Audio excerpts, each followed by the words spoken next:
This is the School Success Podcast, a podcast for school leaders to learn from other school leaders what's working and what's not, and to get inspiration and encouragement, as well as strategies to grow school enrollment, connect with families, retain teachers, recruit teachers, and everything in between. You guys are heroes, and I cannot thank you enough for pouring into this next generation that's coming behind us.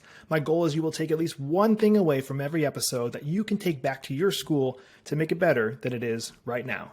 Please enjoy the School Success Podcast.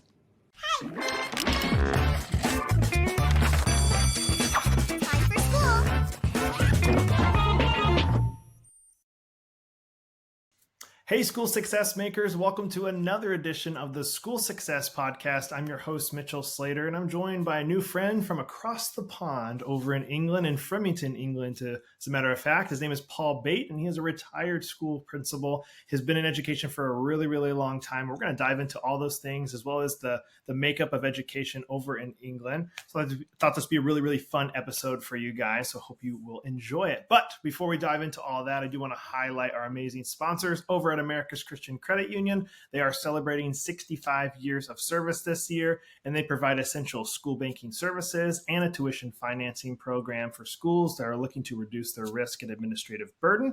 So if you're a Christian school and you collect tuition and you're chasing people all year round trying to get the tuition, and because people won't pay you, and at the end of the year, maybe you only collected 90%, 95% of what you were owed, that's missed revenue for your school that you need to be getting. And so what you can do is sign up for free with America's Christian Credit Union, and your families can get a tuition financing loan from them. You get your money up front as the school, and then they will pay it just like a regular loan to the credit union. And boom, everybody's happy. Win-win for everybody involved. And again, it doesn't cost your school anything. And you can check out all of that on their website at americaschristiancu.com/schools. That's americaschristiancu.com/schools. All right, well, as we dive into today's episode, I'm going to pass it off to Paul to introduce himself. So, Paul, welcome to the podcast today, sir. Thank you. It's good to be with you. I'm looking forward to it. It's going to be fun. And I always start with the same question for everybody. So I say, if I was to come visit you in Framingham, what would you say, Mitchell, you got to do this to have the full Framingham experience? Is there something over there you're like, you got to do this? Now, obviously, I'm over here in the United States, so there's probably a whole bunch of things I could do that is going to be way more fun. But tell me, what would I do? Well, we're on the Atlantic Ocean, opposite side from you. We got some of the best beaches here in the UK, in England. So you bring your surfboard over and you can surf the big waves, the Atlantic waves that we have. How about that? Well, I love it. What about food? You good food too? Yeah, we got some super restaurants around. Yeah, many, because it's a resort area, so people come holidaying here. The holiday season's just finished. Schools started last week. They went back, the children, to schools. So the holiday makers now have disappeared, more or less. All right, very good. Well, I do live here in Florida, and I surf. I'm not great, but I can get up and ride a wave in. So maybe I'll come over in England. That'd be one heck of a story. I like it. You got one over me. Well, you've been in education for a long time there, Paul. So I'd love to, and I know you retired, so congratulations on retirement there. I would love to just kind of get a little bit of your story of how you got all the way to retirement. Kind of I know you worked with a lot of different schools, led a couple of different schools, but we'll kind of talk about your story first, and then I'll get into some of the questions I have for you. Okay. Well, overall, I worked in a total of 6 schools. Over a 40-year period. There were a mixture of different schools. 4 of them were state schools and 2 of them were independent, private schools. So I was a head teacher of the last 2 schools, and they were both independent Christian schools as well. I'd say evangelical Christian schools, which are fairly rare in the UK. But before that, I taught in middle-class schools and also in schools in tough areas. So quite a variety of different experiences and different kinds of children to encounter and to teach. So it was very challenging, but also very rewarding too. I tried accountancy before I went into teaching, working with KPMG, a big accountancy firm, and decided that was not my vocation. it was going to be somewhere else, a more people-orientated person. So I ended up going back to university and qualifying as a teacher. Original degrees in economics, but I have degrees also in marketing, in education, and a master's in Christian education. So that's my background there. I've also been a school inspector. I was an inspector for over 20 years. And I've also been a soccer referee. I refereed football matches for over 20 years too. So now in retirement, main occupation is public speaking, different groups, Christian and non-Christian, and also lay preaching. And during the time when I was a head teacher, I also was the pastor, the minister of a Baptist church. How's about that? Man, you have done a lot. All right. Well, I got some questions already for you from just what you shared. So you mentioned the Christian education or Christian schools are very uncommon over there. Did I hear you right when you said that? Yes, there are schools that would say there were Christian background schools. In the state system, there are schools that are under the banner of the Church of England, Anglican schools, and there are also Roman Catholic schools. The Methodists have a tiny number of schools, not very many. Baptists don't engage in state education at all. I've never come across a Baptist school, but they're state-funded schools. So the taxpayer funds the actual school, and probably about towards half the total schools in the UK are Church of England or Roman Catholic. Many of the primary schools are Church of England, Roman Catholic, less so in the secondary sector. We have a primary sector which goes from 3 to 11, and then a secondary sector from 11 to 18, and then they go on to universities after that. So that's the overall broad picture. So the government pays for Christian education then over there. Like it's common for that to be publicly funded by your government to have like the Church of England? Only the Church of England and Roman Catholic schools. 93% of the children in England are in a state school. 7% are in an independent school, a private school. And within the private sector, there are quite a few Christian-based schools, different denominations. And I was head of 2 schools that had leanings towards evangelical type education. So the first one was an ex-Brethren school. It had been an open Brethren school. And the last one had links with the Church of England and indeed the Baptist Church as well. But that's in the independent sector. And there's an organisation which I've been a member of called 𝒕𝒂𝒃, which is the Independent Schools Christian Alliance. And that's got quite a lot of members, both schools and individuals. That's in the private sector.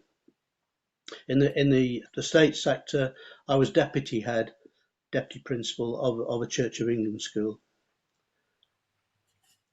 So that's interesting. I didn't understand the Church of England correlation there. Yeah. So there's a lot of the kids are getting then, whether they like it or not, are they getting from like if they're under the Church of England schools that they're getting some type of talk about the Bible then every day at school? Legally, they're supposed to.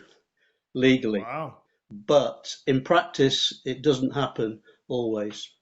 So it's quite variable in the state system. They're supposed to have a daily assembly. So a meeting usually happens in the morning, can happen any time of day.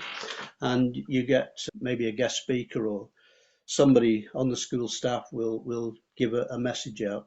In the state system, it's a message that's secular usually. It's on any topic from a secular angle. In the Christian schools, that's the Church of England and Roman Catholic, it usually is a message based on the Bible. And the same in the independent sector, in the Christian schools there. Very cool. Yeah. Well, you've been in this for a while, so I'd love to hear some of the challenges that maybe you face or maybe the current school sector in your area is facing. So what are some of the challenges that come to mind? I know you kind of already mentioned one, but what are some other ones that come to mind that you guys are facing right now? At the moment, the schools are having problems with buildings more than anything. So there's a big issue at the moment. It's been headlines in our press, our media. So there've been a lot of schools badly built in the 1960s, 1970s. These are state schools and they're all crumbling away. So they're talking about needing hundreds of millions of pounds to put the problem right. And of course, that means the government have got to provide more money from somewhere to fix the problem. Some schools haven't reopened last week because they've been saying that they're dangerous buildings. So that's the major issue that's facing the state system at the moment. Do you guys have buildings that are like empty anywhere in the area? Like, so like here in the United States, there's different areas you can go where like an old abandoned like warehouse or an old abandoned something that they can repurpose and to make a school. Is that common over there to have empty buildings that you could repurpose? That's uncommon in England. Schools have been basically put together, built from scratch on land. It's not usually a building that's been redeveloped. So that would be quite rare in England. And even in the state system, they have to obviously find some land to build. Say the Church of England want to build a new school somewhere, then they have to finance, I think, half of it, and the government will give them the other half, give the church the other half. But that will be a state school as well. In the private sector, everything's funded by the schools. The private sector don't get any help from the government whatsoever. Okay. Wow. What are some other ones that come to mind for you? Sorry? Other challenges at the moment? Yeah. Well, I think the challenge, one challenge is finding enough teachers. There's a bit of a glut at the moment, so the government are trying to encourage more people to go into teaching. We've had adverts on our TVs encouraging people to. We got quite low unemployment in England at the moment, so they're trying to entice people to consider teaching as a career. So that's an issue. Pay is always an issue as well, usually, salaries. But generally, teachers are fairly well paid compared to other professions. So it's a reasonable sort of profession to enter financially at the moment. We've got strikes on in various sectors of the economy, but the train drivers are on strike at the moment, or have been a lot. But the teachers, they've been threatening, but so far they've done a settlement with the government recently on pay. So that's in the state sector, of course. In the private sector, the schools can pay what they want. I worked on an inspection about 5 years ago with the highest paid head teacher in England, and his salary was over £400,000 a year.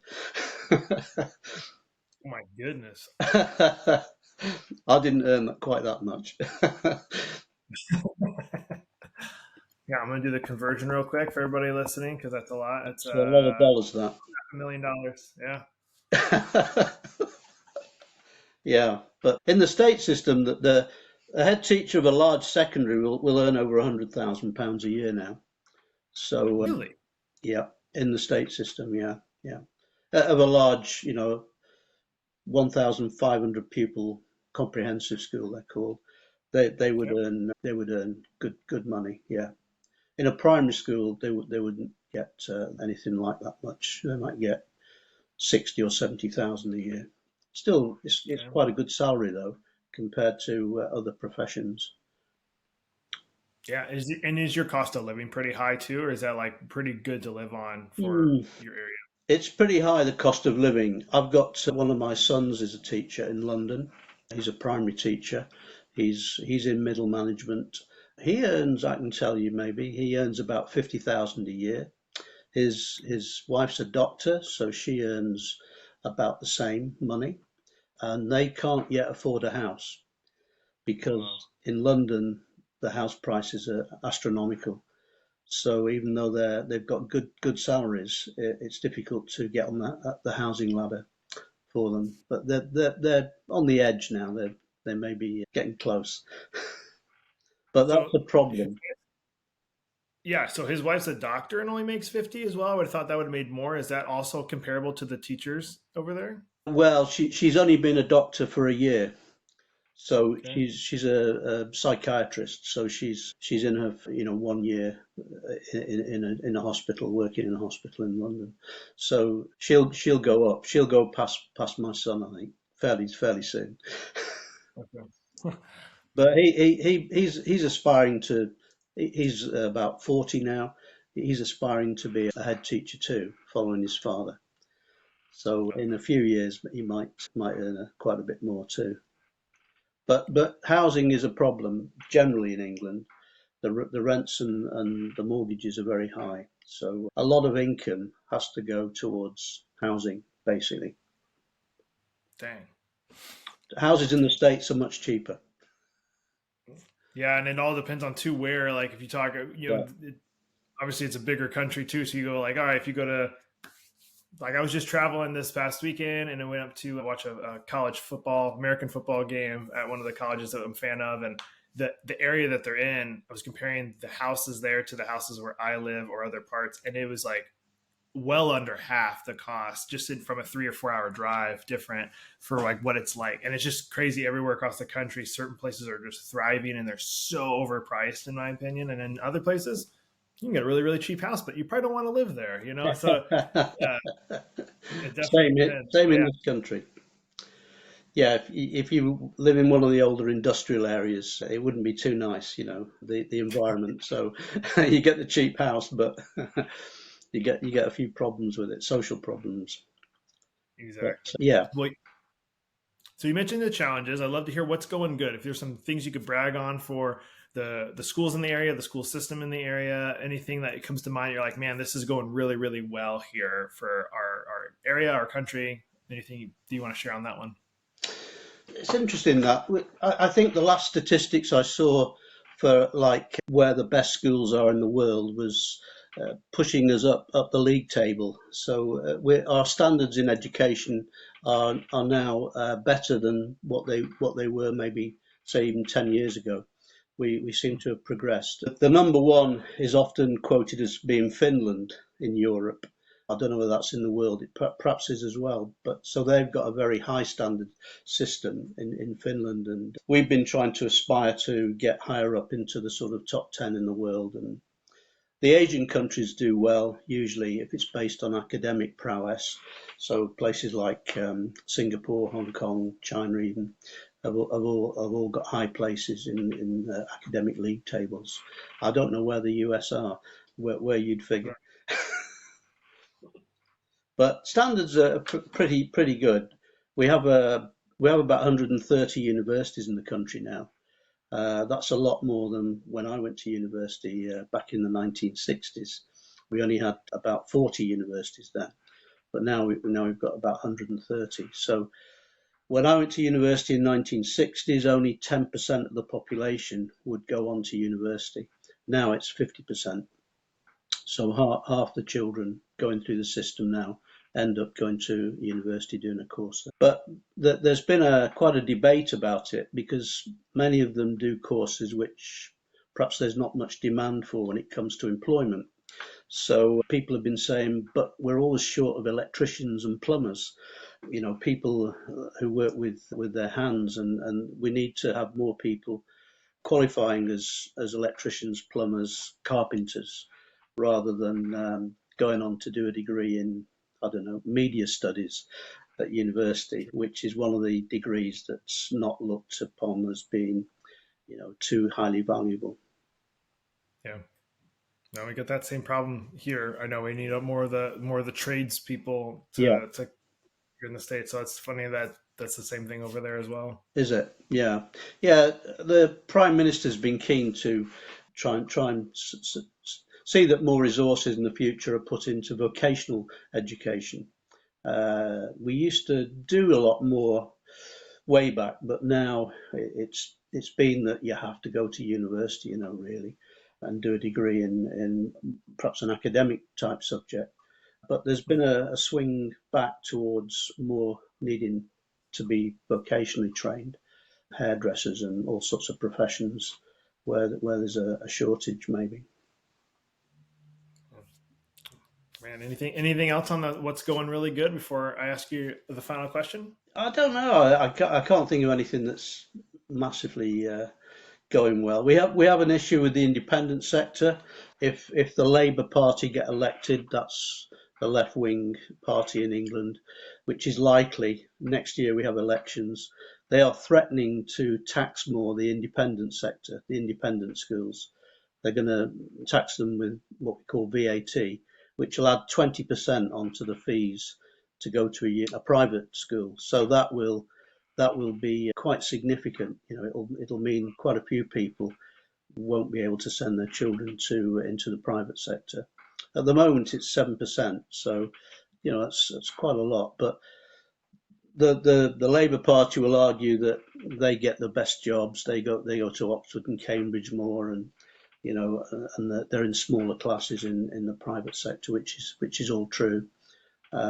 So there's going to be an interesting time next year if the Labour Party are elected and Rishi Sunak loses his job. Man, that's a huge increase for sure in fees. You think about what's an average independent school cost to go to a year? Is there? In the private. Well, I inspected one of our top independent schools a few years ago, Charterhouse, and their fees are 45,000 a year. Wow. Dang. In dollars, that's a lot. Yeah, it is. Yeah, it's over. I think it's over 50. Yeah, let's look at it here. So 40. I have to get my calculator. 45,000. 45,000 a year. Yeah, it's a school that ranks with Eton and Rugby and Winchester, which are our top leading public schools. You know, you need a large sum of money income to send your kids there, but your kids also have to be extremely bright as well to get in. So, you know, the exams are very stiff to try and get in. And then if you do get in, it's going to cost you a lot of money. Man, yeah, $56,000 a year to go to that one. So. Yeah. My school was a boarding school, one of the main school where I was a head teacher, Christian school. Our fees were nothing like that. They were about 25,000 a year, so a lot less if you were living in the school. If you were coming as a day student, they would be 10 to 15,000 a year, so a lot less. Yeah. I would say our average, and again, we have such a wide range here in the United States. Yeah. So I would say the average I've heard from the people talking on the podcast, run at $10,000 a year. But there's boarding schools are very, very rare here for what we have. But that's for just a day school, about $10,000. But I've seen as low as $3,000, $4,000 a year, all the way up to $30,000, $50,000. We've seen those up here as well. So right there. Yeah. It's interesting because when I was marketing my school overseas, which I did quite a bit of, when I'd go to a sort of conference and a convention where people were bringing their children to look at a range of schools, the American schools always undercut me, as did the Australian schools. So if the Chinese were looking for an English education, you know, they would find it a lot cheaper to go to an American school or to an Australian school or New Zealand school. So it was tough marketing out in China or South Korea, somewhere like that. Yeah. It was hard to find people in the country itself to go to the school. You had to go all the way, like you had to look outside of England to find people to go to it, to fill it. Yeah, I travelled extensively to the Middle East and to Asia. That's where the main markets are for overseas students, because we had accommodation in the school. We were a boarding school as well as a day school. So I went to 8-9 different countries, including Russia. So I went to Moscow 3 times as well to recruit some Russians. I did have some American students. They were parents working. The town where the school was based, the main industry was building helicopters, and so we had some specialist people in from, I don't know, Lockheed or somewhere, who came from America, Arizona, I think most of them came from, and they joined the school. Very cool. I know Boeing. There's a huge Boeing office there. I don't know if it was. Is there? I don't know if Lockheed, but Boeing, like the airplanes, Boeing. That's cool though. That's awesome. Yeah. They were okay. They were very positive. The American parents, you have a very positive outlook in life. I think generally more so than British people. So they were good to have on board. They'd always help out with things. If you wanted to get something done and ask them to do something, they'd always say, yeah, we'll do it. No I appreciate questions that. It's asked. good to know. I'm glad to hear that. Yeah, very impressed. Well, as I ask you my last question, I'd love to hear what's a piece of advice you've been doing that. You did this for a long time. Is there a piece of advice you would share with any of the school leaders that are listening? What would that be? I think if you're aspiring to leadership, the important thing is to get obviously good people around you. If you've got people who are not so good, you need to somehow say goodbye to them, because it's very key at running a school, managing it, that you've got people at the top who are going to help you to develop the school. And always seek advice, I think, is good to have. I used to meet with other head teachers. I was chair of the Head Teachers Association for the south of England, and so we had meetings regularly, once every few months, where we'd share ideas together and work out problems that people had. Try and help people. That's quite important, I think. If you're a head teacher, you need some good governors of the school who are going to support you as well as the parents who are going to be on board with you. If you make good decisions. When I started as a head, I think an older head said to me, try and get 90% of your decisions right for your school. You'll make mistakes, but don't make too many. 10%'s about the most. I never forgot that. I thought, well, I've got to do my best and get an A, for making decisions and the right ones. Because if you make a bad decision, like drop a clanger, it can be difficult to resurrect the situation. Yeah, that's good. Hmm. That's good. But I had a great Well, Paul, time, in education, and I made the right decision moving from accountancy at an early age. well, I'm glad you did. I appreciate all the years of service you did in education, and appreciate you taking time out of your day, out of retirement, and surfing on the beach, to chat with me for a little bit. You won't get Although me on a surfboard. I wish you nothing but the best on the rest of your retirement, Paul. Thank you for taking time out of your day to talk on the podcast. And if you're ever over in the United States, specifically Florida, send me a message on LinkedIn. Let me know. I'd love to get together with you. Okay. Well, thanks very much, Mitchell, for inviting me. Well, another huge shout out and a thank you to Paul for taking time and being on the podcast today. I love his insight. I love his background on education. And I love just hearing from another person over in Europe, over in England, what all they're doing in education and how it is different from the United States. Super cool perspective. So I hope you guys were able to take at least one thing from today's episode that you can take back to your school to make it better than it is right now. And of course, there are some great ways to connect with us here at School Success. One of those is our private Facebook community. I want you guys to join that if you're not already a part of it. Completely free. It's called School Success Makers because that's what you guys are. I'm personally in that group. Would love to see you in there as well. School Success Makers, private group on Facebook just for school leaders. And we have an awesome website with some great resources on there as well. I want you to go get plugged in. One of those is our weekly newsletter called the School Success Report. It's in the top right corner when you go there, a little button to be able to sign up for it so you don't miss any of those. Great articles, resources. We're going to do some giveaways and some fun things for teachers and administrators of schools. So make sure you're not missing out on that weekly School Success Report that's going to be going out. So is that it? I guess the only other thing is, guys, if you're loving the episodes here, it does take a lot of time and resources to put these out. Would love a 5-star review from you, for you to share it out on social. Give us a tag, give me a tag on my profile. I would love some shout outs on there and to spread the word so more educators can get more out of these episodes and make their schools better and the environment better for their students, because that's what we're doing this for. And we'll be back here next week with another awesome guest as usual on the School Success Podcast. We'll see you then.